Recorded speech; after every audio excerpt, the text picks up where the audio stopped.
Ազգային ժողովի հարգարժան փոխոստնակ, հարգելի գործընկերներ, հարգարժան Տիկին Դատախազ, ճիշտ ասած, ես չեմ կարող չարձագանքել Արծվիկ Մինասյանին, քանի որ այստեղից ինքը շատ մեծ սուտ հնչեցրեց,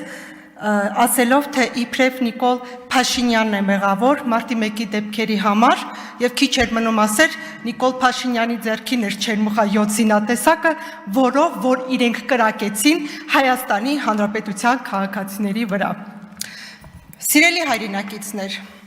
չեմ կարող չանդրադառնալ ոչ բարով երկրորդ նախագահ դարձած Ռոբերտ Քոչարյանին, ով այս օրերին մի շարք սուտ եւ կեղծիք տարածեց։ Ամենավտանգավորն այն է, որ ասաց, այդ հայերն են մեղավոր, որ Ադրբեջանը 2020 թվականին հարձակվեց Հայաստանի Հանրապետության վրա։ Դուք ինչու եք երրորդ դեմքով խոսում։ Ինչու եք ձեզ զատում հայերից, հայից, ինչ է, հայ չեք։ Սա բառից բուն իմաստով թշնամական վերաբերմունք է պետության նկատմամբ։ Այս մարդը գովաբանում է, որ իր օրոք ամենաուժեղ եւ մարտունակ բանակն է եղել, քիչ էր մնում ասել, որ ինքն է հայոց բանակի հիմնադիրը։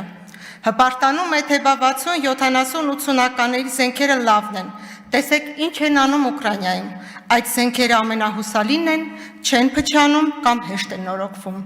Ես կասեի, որ նետ ու աղեղն էլ չի փչանում եւ հեշտ է նորոգվում։ Իսկ ինչ կասեք 5-րդ, 6-րդ սերնդի զենքերի ու մարտունակ բանակ ունենալու մասին, որին տիրապետում են աշխարհի շատ պետություններ, այդ թվում նաեւ մեր հարևանները։ Դուք մեզ մեղադրում եք, որ մեր օրոք է ռազմական բալանսը խախտվել։ Իրականը այն է, որ 2005 թվականից ռազմական բալանսը խախտվել է հօգուտ Բաքվին եւ արդեն այդ ժամանակ Ադրբեջանը ռազմական ծախսով 3 անգամ գերազանցում էր մեզ։ Եվ ի վերջո, ինչն եք գովաբանում, երբ որ դուք մեր երկրի դիրքերը կահավորում եք կանսերվայի բանկաներով։ 2008 թվականի մարտի 1-ին թուլացնելով սահմանները, սահմանադրության խախտմամբ, գաղտնի հրամանով, բանակը բերվեց Երևանի կենտրոն եւ այսպես կոչված մարտունակ բանակի ուժը օգտագործեցիք սեփական ժողովրդի դեմ, 10 անմեղ քաղաքացիներ գնդակահարվեցին։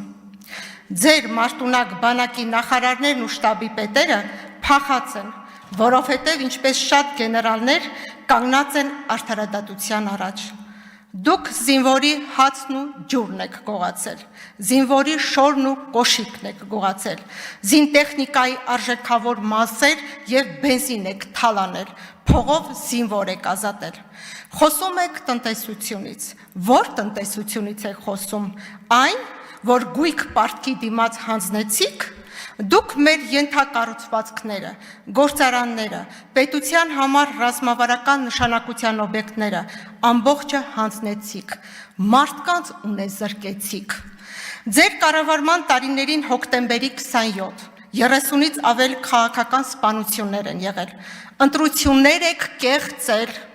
Դուք Լեռնային Ղարաբաղի բնակիչ լինելով սահմանադրական կարգը տապալեցիք եւ Հայաստանի Հանրապետության նախագահ դարձաք։ Իսկ երբ ձեզ հարց տվեցին, ինչպես եղավ, որ դուք 5 տարի չեք եղել Հայաստանի Հանրապետության քաղաքացի դարձաք նախագահ, ձեր պատասխանն էր. իսկ Արցախը Հայաստան չի։ Դուք Լեռնային Ղարաբաղից եկաք ծակ կոշիկներով, ոչ մի հարստություն, ունեցվածք չունեիք եւ հանկարծ կայծակնային արագությամբ դարձաք միլիարդեր։ Ձեր համար ինչ պետություն, ինչ անկախություն, ինչ ժողովրդավարություն։ Այս համամարտկային արժեքները ձեզ համար ոչինչ են։ Ձեզ համար միայն թակ է ձեր ունեցվածքը, հարստությունը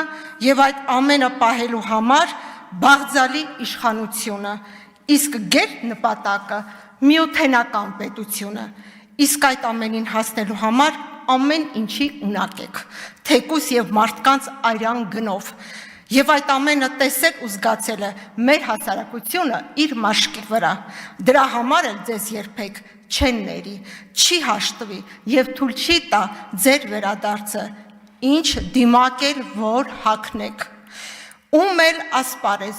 բերեք, մեկ է ձեր վերադարձը չի ստացվի, քանի որ մեր իմաստուն բանիմաց քաղաքացիները ձեզ մերժելու են ընդմիշտ։